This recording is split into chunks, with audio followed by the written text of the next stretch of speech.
This call is being recorded.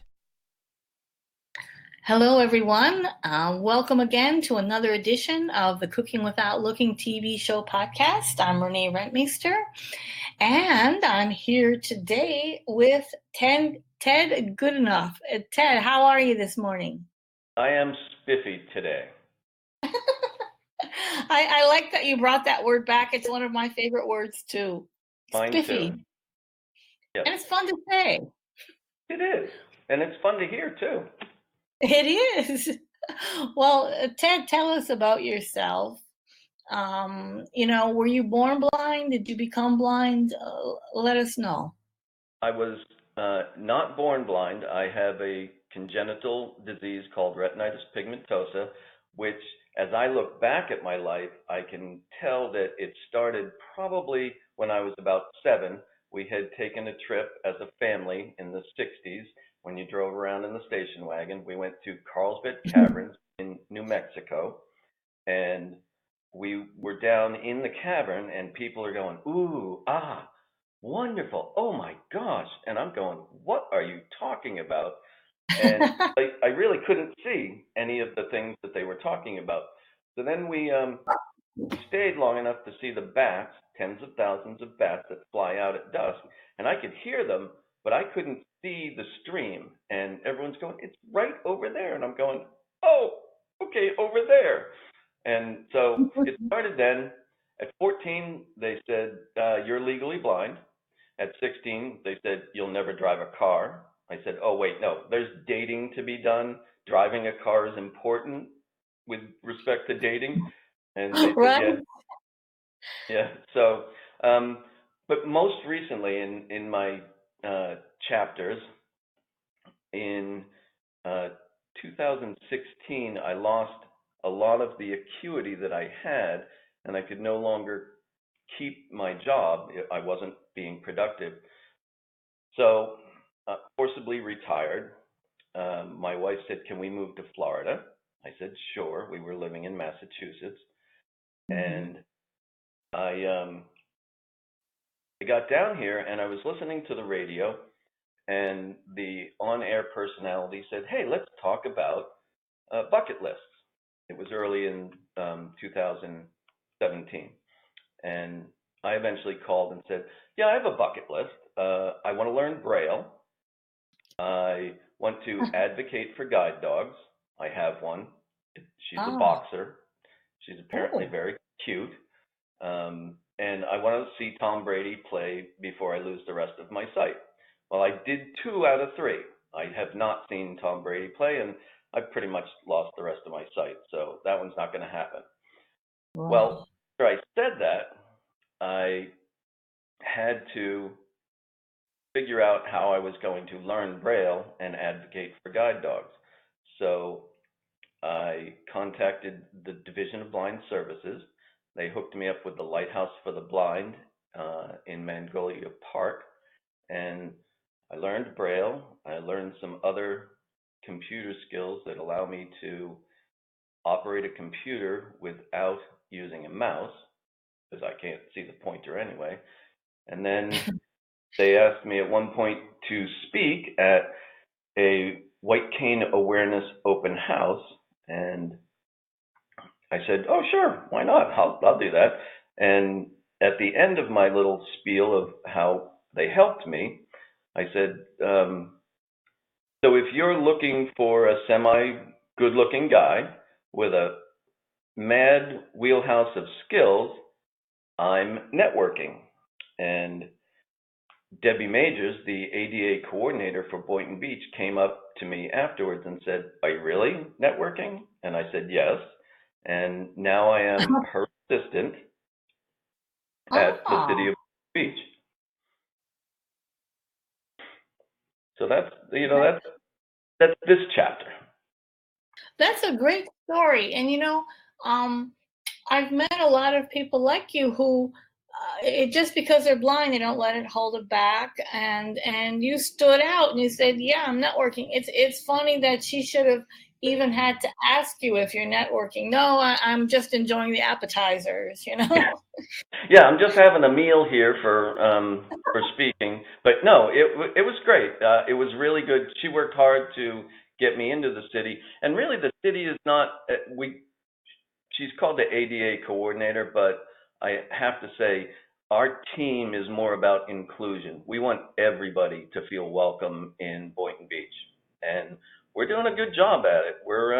We got some things coming down the pipeline that I'm not allowed to talk about yet, but I'm sure that they're going to work out. Under embargo. Yeah, down here in Florida, and it's it's a great place to work, and it's so much better than sitting around doing laundry and dusting. Pretty much anything is, Ted, right? I believe so. Yes. Yeah. What are some of the stories you have for us? Well, back when let's see, in my 30s, when I had young children, I became a single dad with custody, and I used to put my kids in a bicycle trailer, and I would ride the bicycle. I was legally blind, but I could see enough to ride a bicycle relatively safely.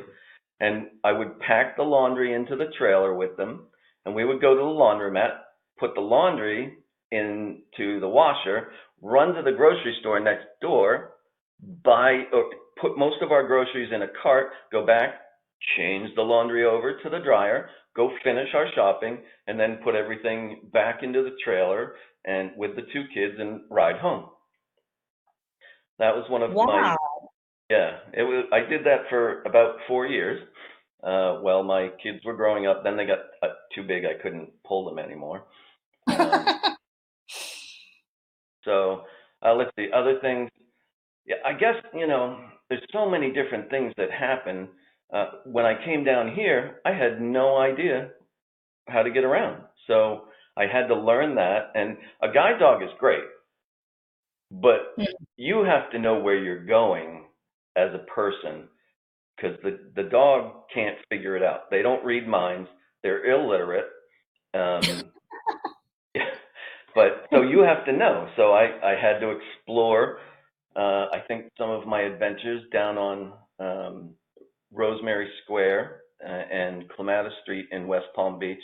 That was exciting, trying to navigate that area and learn. It gets a little crowded on Clematis Street, doesn't it? It does. It gets very crowded, and a guide dog is a great tool.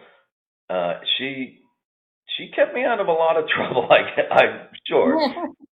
But other things, the times that I did drive when I wasn't supposed to, I won't talk about those.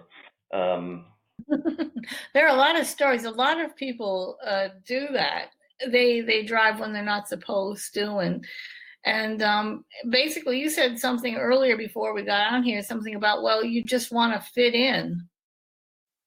Yeah, I don't want people to look at me as a blind person. I want people to see me as a person. And unless my blindness is going to be important to our conversation or to the situation, I don't want to hear it, because I'm a person first, and I have a good education. I'm relatively smart. I love cooking. I love getting out. In fact, Rosie and I are going to take a walk to the store for some supplies so I can make beef Wellington tonight. Oh, that sounds amazing. Well, how did you get into cooking? Did you always love cooking, or was it something that you learned? Well, my mother, when we were young, said you either cook or do the dishes. I learned to cook. The first thing I ever cooked was coq au vin out of the French chef Julia Child's cookbook. So I learned how to cook that. And then when I was younger, one of the things I did was travel around the country, because they said you will probably be totally blind by 20 years old, 25 at the latest.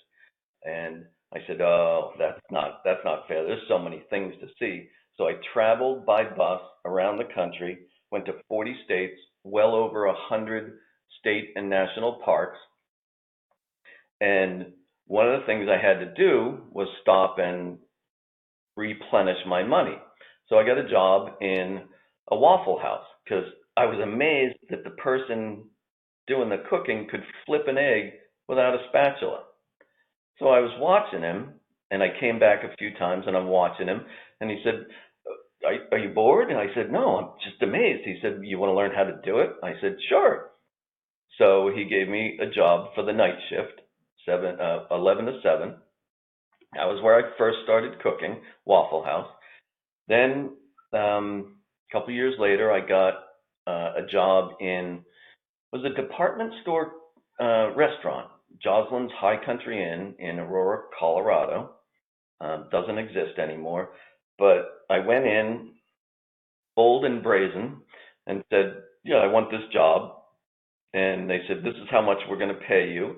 I said, yeah, that's okay, but if I increase the profits on breakfast over the next 6 weeks, you're going to give me this much. And they said, okay.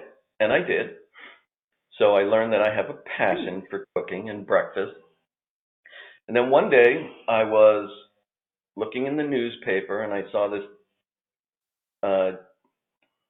advertisement or classified for at the Ritz-Carlton Boston elevator operator. And I said, that may have its ups and downs, but I can do that. Well, I went in. Yeah, bad pun, huh? They actually said I wasn't qualified to be an elevator operator, but they had a chef's assistant job open. So I was packing my stuff, getting ready to go home. And she said, well, I'll get the sous chef, he's number 2 in the kitchen, to come up and interview you. He wasn't there. The executive chef came up and he interviewed me.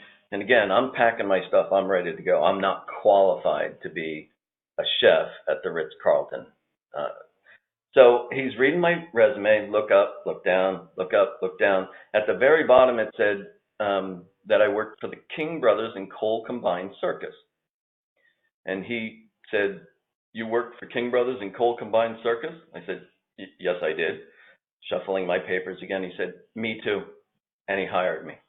Wow, what a story. That's amazing. Now just backtracking a little bit here. Okay. How weren't you qualified to be an elevator operator? I wasn't 5'9", brown hair, and brown eyes. Oh my. Yeah, that was back when you could, long before discrimination laws in the 80s. But because they had such a diverse population of other employees, they could specify their doormen and their elevator operators had to be this specific fit. Wow, that just seems so strange in these days now. But you've got an amazing recipe for us today that I never thought of doing, and it's pretty creative. Tell us about it. My wife loves blue cheese. So one day when I had nothing else to cook, I said, oh, I'll make meatloaf. And, oh, look, we have some blue cheese. So I took just about 1.5 pounds of ground beef. I like to use lean, 83% or more lean. I put in 1 red pepper and 1 green pepper and 1/2 a sweet onion because she doesn't like yellow onions. I usually grind those in my food processor because it spreads the flavor out more thoroughly.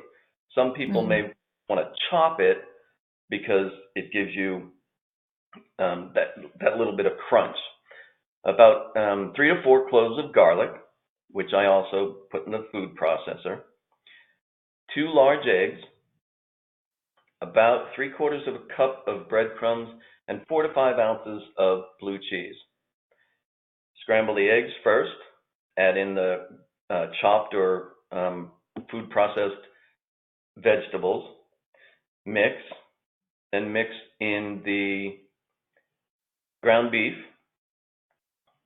salt and pepper to taste, and then mix in the breadcrumbs. And lastly, I crumble up the blue cheese and mix that in and spread it as thoroughly as I can. Dip it into a loaf. You can either use a loaf pan or put it in, your favorite baking dish, and bake for about an hour and 15 to 20 minutes at 350, and then enjoy it.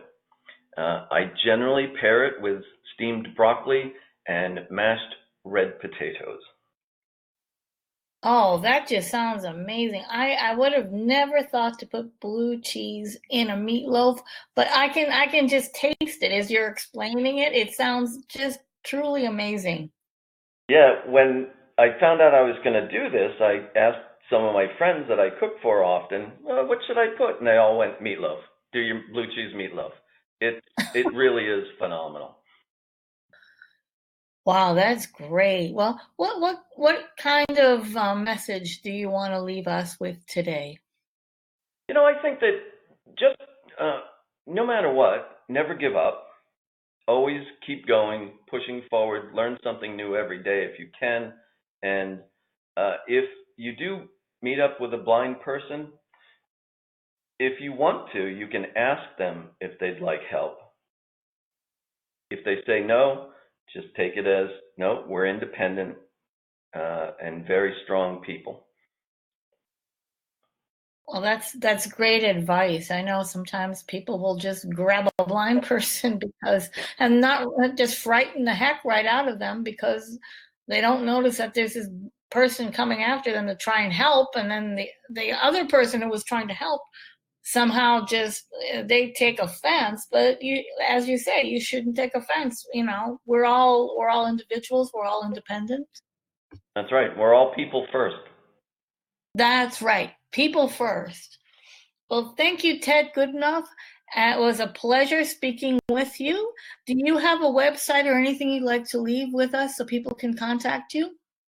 I don't have a website. If they'd like to contact me, my email address is tmgoodenough@yahoo.com. Yahoo! Well, thank you, Ted. And again, everyone, this has been Renee Rentmeester with the Cooking Without Looking TV show podcast. We're changing the way we see blindness.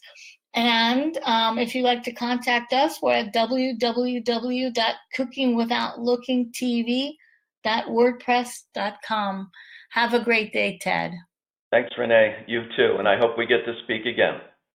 Okay, thank you. We do. Bye-bye. All right.